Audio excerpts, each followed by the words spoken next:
Halo, assalamualaikum. Bertemu lagi di channel saya di RA Zodiak. Oke teman-teman, kali ini saya akan bacakan readingan tentang yang kangen banget sama kamu, tetapi gengsi. Gitu. Jadi kita akan lihat prediksinya siapa dia. Terus alasannya itu kenapa. Jika readingan adalah beranda kamu, mungkin ini untuk kamu. Dan perlu saya ingatkan, jadi ini energinya banyak orang, bisa cocok, bisa tidak, bisa terbolak-balik, bisa cepat dan bisa lambat. Buat teman-teman jika ingin personal reading atau konsultasi, bisa hubungi kontak WA di deskripsi di bawah video ini. Dan saya ucapkan terima kasih banyak ya buat teman-teman yang udah bersedia untuk subscribe, like, comment, and share ya. Mudah-mudahan teman-teman semua diberikan kesehatan, kebahagiaan, serta keberuntungan selalu di dalam kehidupan kamu. Oke, jadi tema kita tentang yang kangen banget sama kamu, tetapi karena gengsinya, jadi kita akan lihat alasan kenapa dan mengapa.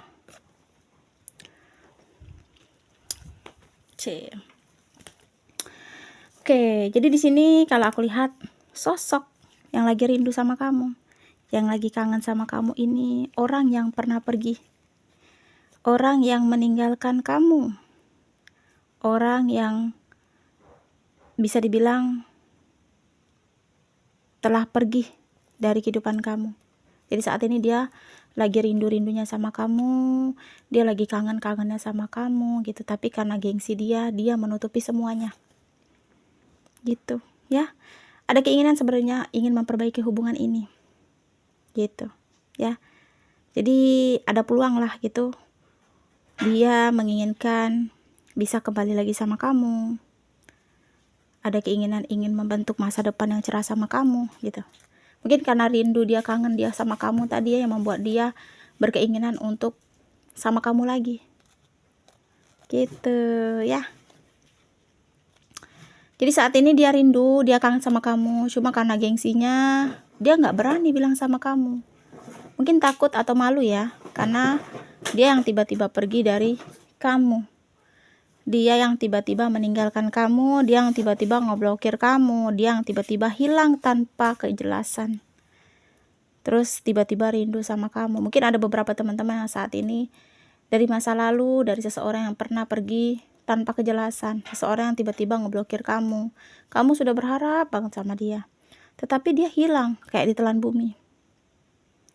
Dan saat dia lagi rindu, saat dia lagi kangen, sampai dia sedih memikirkan kamu, tapi dia gengsi, dia malu gitu, karena dia merasa nanti harga dirinya nggak ada lagi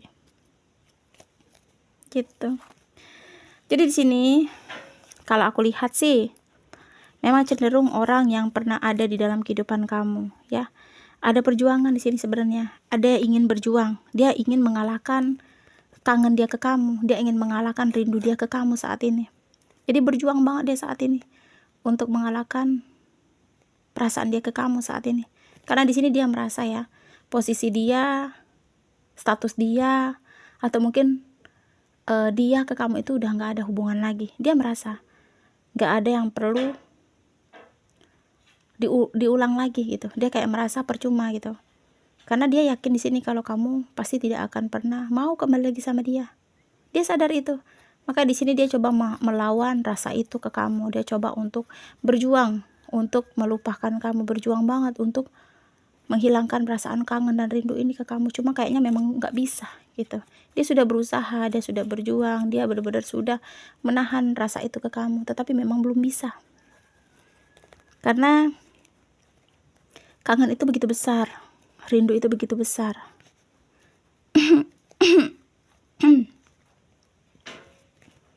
Gitu.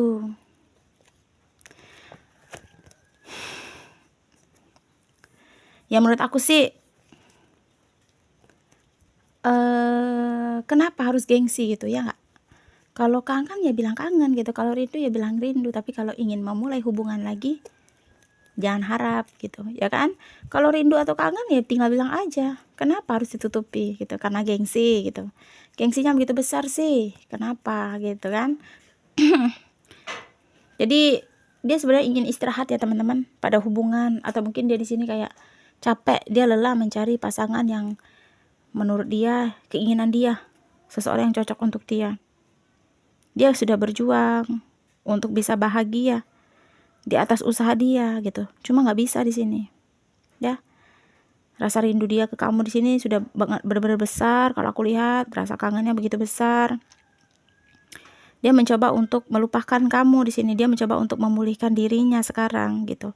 Dia mencoba untuk beristirahat, nggak memikirkan kamu, tetapi memang nggak bisa gitu. Kamu tuh kayak menghantui pikiran dia terus gitu. Mungkin ada beberapa teman-teman yang sering kayak tiba-tiba inget gitu.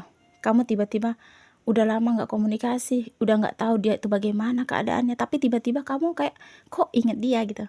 Karena dia benar-benar lagi rindu posisinya. Dan akhir-akhir ini dia sering memikirkan kamu gitu. Ada keinginan sih di sini kalau aku lihat, kayak menunggu gitu, kayak menunggu kabar kamu, kayak menunggu gimana sih keadaan kamu gitu, kayak menunggu kamu itu bagaimana gitu ya. Tapi dia nggak mau memulai ya, karena gengsi gitu, gengsinya gede banget, terlalu berlebihan, sehingga dia menahan semua rasa itu ke kamu ya. Jadi di sini kalau aku lihat dia masih ingin kamu, dia ingin membutuhkan kolaborasi sama kamu, dia benar-benar masih ada pengharapan sama kamu gitu.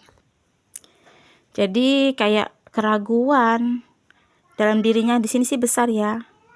Dia takut nanti kalau dia komunikasi kamu, atau mungkin dia bilang rindu sama kamu, takutnya kamu kepedean gitu. Takut dia seperti itu. Makanya di sini dia kayak ya udah diamkan aja gitu, kayak bener-bener menahan aja, menahan diri gitu, sampai kayak meratapi hidupnya gitu. Kayak bener-bener menyesal gitu ya atas semua yang terjadi gitu, perbuatan dia ke kamu gitu.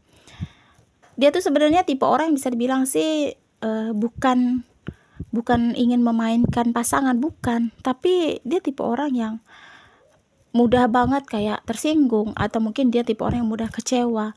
Jadi kalau saat kamu salah berbicara sedikit saja, dia mudah baperan gitu.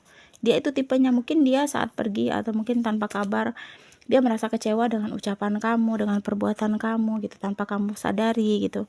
Itu yang membuat dia mungkin tiba-tiba lost kontak dari kamu. Mungkin ada beberapa teman-teman yang dulu punya PDKT, terus tiba-tiba dia menghilang, gak ada kejelasan gitu, gak ada kepastian, kamu chatting dia gak dibalas, atau mungkin nomor kamu sudah diblokir.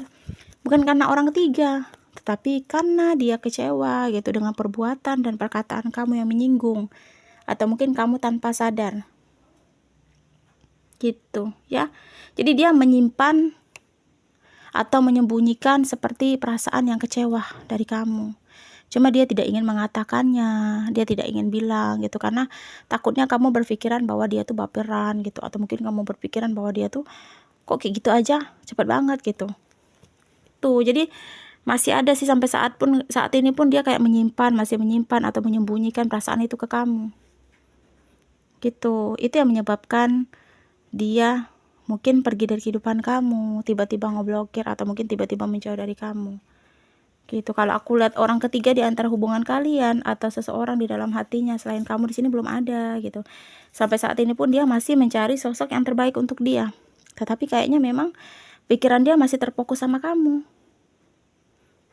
gitu. Sebenarnya ada keinginan, ada usaha ya, dan aku lihat pun di sini ada peluang untuk sama-sama lagi, ada peluang untuk pertemuan. Karena di sini ada usaha dan antusias keinginannya gitu, kemauannya untuk bisa kembali lagi, atau mungkin untuk bisa ada komunikasi atau hubungan lagi sama kamu gitu. Mungkin saat ini dia masih bisa menahan ya, karena gengsi dia yang lebih besar daripada perasaan dia. Tetapi makin kesini perasaan dia tuh nanti capek gitu. Dia harus menahan rindu ini sampai kapan, rasa kangen ini dia tahan sampai kapan gitu. Jadi ada kemauan, ada kayak usaha, ada kayak antusias untuk bisa memperbaiki hubungan ini. Mungkin bisa jadi dia akan komunikasi kamu duluan, atau mungkin yang tadinya diblokir bisa membuka blokir kamu gitu. Jadi dia akan memulai semuanya dari awal, dan mungkin dia akan mencoba menghilangkan gengsi dia ke kamu gitu. Karena di sini aku lihat rasa kangen dan rindu itu besar banget saat ini gitu. Tapi karena tertutup sama gengsi, dia mempertahankan untuk saat ini. Mungkin ada beberapa teman-teman yang memiliki koneksi, atau mungkin masa lalu, atau mungkin seseorang yang pernah pergi dari kehidupan kamu. Saat ini dia sudah komunikasi kamu, saat ini kalian sudah kayak ada hubungan kembali, kayak atau mungkin kayak sudah benar-benar akrab ya. dari sebelum-sebelumnya. Ya mungkin karena kekecewaan yang dia pendam, rasa kecewa yang kamu berikan itu membuat dia mungkin sedikit baper gitu. Makanya buat teman-teman yang merasa readingan ini untuk kamu, berbicara selayaknya sama orang gitu. Jangan sampai kamu menyakiti atau melukai orang lain gitu. Kalau memang perkataan kamu itu bisa dibilang kamu tipe orang yang terbuka, tapi kamu harus bisa menempatkan diri kamu gitu. Mungkin seseorang yang kamu kenal, baru kamu kenal ini, atau mungkin pasangan kamu, atau mungkin seseorang yang saat ini terkoneksi sama kamu itu berbeda dengan kamu gitu. Mungkin kamu tipe orang yang terbuka, belak-belakan. Kamu tipe orang yang apa adanya, berbicara semau kamu tanpa kamu berpikir. Yang kamu berpikir itu bahwa ya udahlah, inilah aku apa adanya. Kalau mau ya terima, kalau enggak, gak bisa seperti itu loh teman-teman. Itu yang akan membuat kamu susah mendapatkan seseorang yang tulus sama kamu, yang sayang sama kamu. Makanya dalam berbicara itu berhati-hati. Tempatkanlah khusus keadaan kamu bersama orang yang kamu khususkan gitu. Jadi kalau kamu suka sama seseorang, boleh terbuka, silakan. Tetapi dalam berbicara jangan sampai menyinggung atau mengecewakan seseorang itu gitu. Karena belum tentu seseorang itu bisa menerima semua yang kamu bicarakan, semua yang kamu katakan, semua kesakit hatian yang kamu berikan gitu. Jadi ya intinya kalau kamu ingin menempatkan diri di hati kamu, tempatkanlah pada diri kamu yang cocok gitu. Teman kamu atau saudara kamu atau keluarga kamu mau nggak menerima perkataan kamu yang bisa dibilang terbuka banget, blak-blakan, atau memang sebegitu adanya gitu. Manusia namanya manusia ya teman-teman, pasti akan ada kecewa, pasti akan ada sakit hatinya. Mungkin 1-2 kali dia bisa menerima posisi kamu, tapi kalau udah lebih berlebihan kamu berbicara menyakitkan, ya otomatis orang itu akan pergi dari kehidupan kamu gitu. Makanya tempatkan diri dengan baik dan bijak gitu. Posisikan diri kamu gitu ya. Jangan sampai seseorang yang saat ini sedang PDKT atau mungkin yang terkoneksi sama kamu ini merasakan kekecewaan lagi gitu, merasakan kecewa yang begitu dalam dengan sifat dan cara berbicara kamu gitu ya. Jadi intinya yang sedang rindu dan kangen banget sama kamu, tetapi karena gengsi dia menahan semuanya. Tetapi kedepannya karena sudah tidak tahan menahan semua kerinduan ini, dia akan ada usaha atau mungkin antusias untuk bisa komunikasi atau berhubungan lagi sama kamu ya. Buat teman-teman yang saat ini merasa readingan ini untuk kamu, terus tetap semangat. Tempatkan diri dengan baik dan bijak ya. Pilihlah seseorang yang benar-benar mau berjuang pada hubungan. Pilih seseorang yang mau benar-benar mempertahankan hubungan. Ya mudah-mudahan kedepannya buat teman-teman semua diberikan sosok seseorang pendamping hidup yang bisa menjadi imam atau mungkin yang bisa menjadi ibu dari anak-anak kamu ya. Semangat dan terus tetap berjuang ya. Jadi buat teman-teman jika ingin personal reading atau konsultasi bisa hubungi kontak WA di deskripsi di bawah video ini. Dan perlu saya ingatkan, ini energinya banyak orang, jadi bisa cocok, bisa tidak, bisa terbolak-balik, bisa cepat dan bisa lambat. Terima kasih dan wassalamualaikum warahmatullahi wabarakatuh.